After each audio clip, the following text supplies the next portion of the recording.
that protect the international airport here at Beirut. You see the northern perimeter area around the airport where they're putting in new sewage.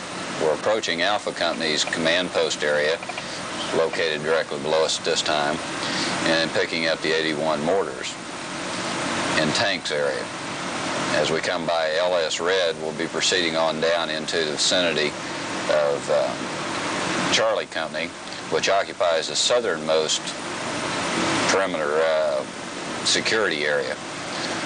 As we cross runway 18, we'll be coming along Charlie Company's perimeter. You can see how they're interlocked with the rest of the companies that occupy the perimeter on the eastern side of the Beirut International Airport. Each of the companies have an interlocking responsibility for providing security for the multinational force, U.S. Marine and Naval contingency here at Beirut. And the extensive buildup of this area is in protection of our own forces in self-defense.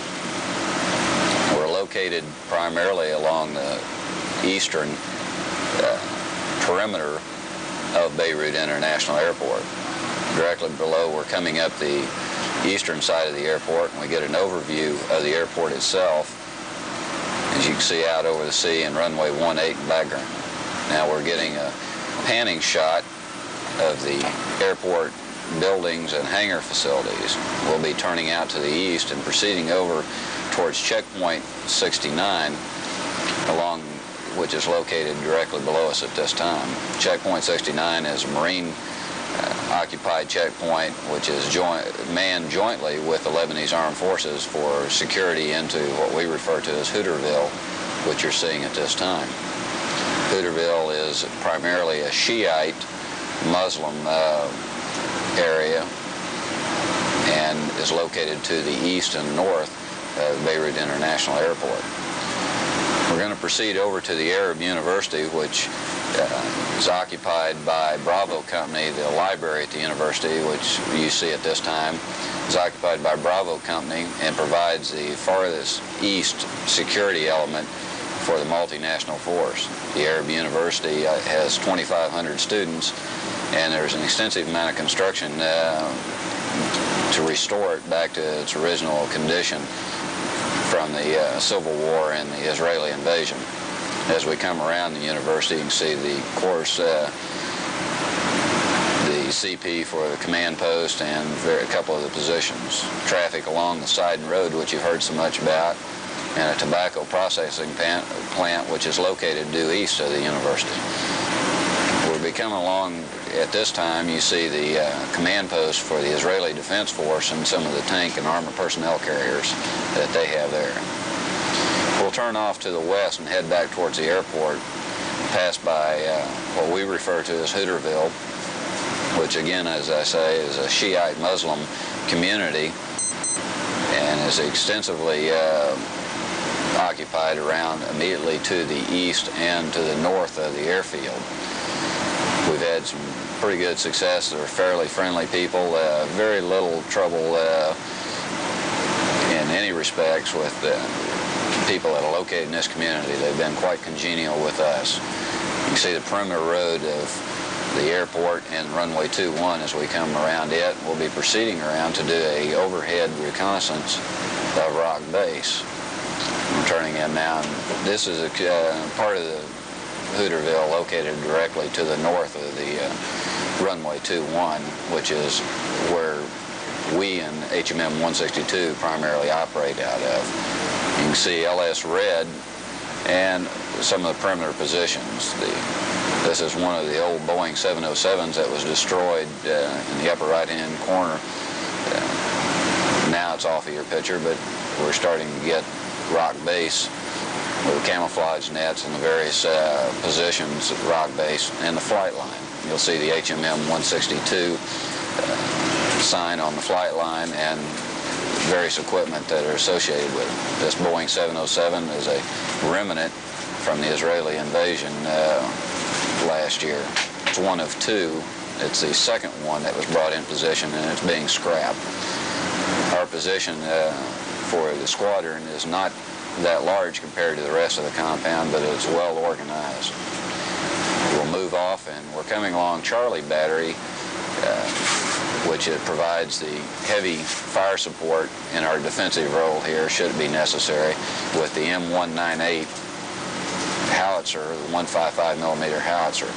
It's located to the northwest of Rock Base. We'll go around and pick up a position and show you at this time the BLT headquarters, the multi-storied building and area that we're looking at this time. You can see the basketball court we just passed by, and this parking lot is where the BLT headquarters operates out of.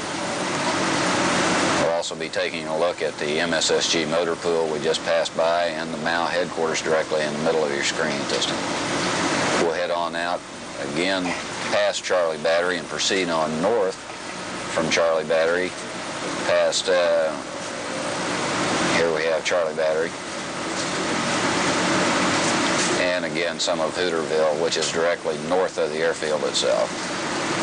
Our next point of interest along this route will be a mosque. This is the top of it as we pass by, and the mosque was built by the PLO, and it's been a sore point between the government.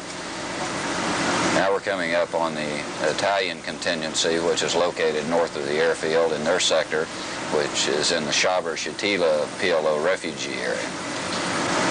This was the site of the massacre, which occurred almost a year ago. It's primarily a PLO refugee community, and within approximately a 3 to 4 square mile area, you've got about 30,000 refugees, as well as some of the poorer Muslim families located in Beirut. As you can see, it's an extremely cramped, crowded area. The stadium that's coming up into your view at this time was a training ground, PLO training ground, and was primarily, the destruction was caused by an extensive bombing by the Israeli Air Force, since most of the PLO headquarters was located in close vicinity to that, or underground. You'll see some large mounds, or looks like tunnel overcoverings for tunnels in this area right in here, which the PLO had extensive underground cache for weapons. We're in the general vicinity now of the mass grave after the massacre, which was that occurred in Shaber and Shatila. We're going to proceed on up one of the main thoroughfares here up to the Hippodrome, where the French contingency has their headquarters.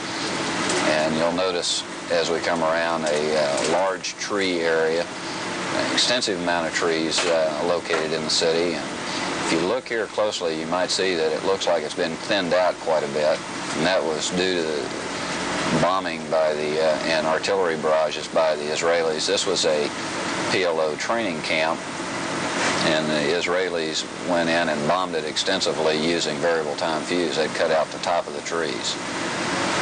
Here we have the racetrack located at the Hippodrome, and you see some armored personnel carriers which belong to Lebanese armed forces at the Hippodrome. This racetrack is in use. It has been refurbished, and they are starting to use it for weekend entertainment horse races. They have a large helipad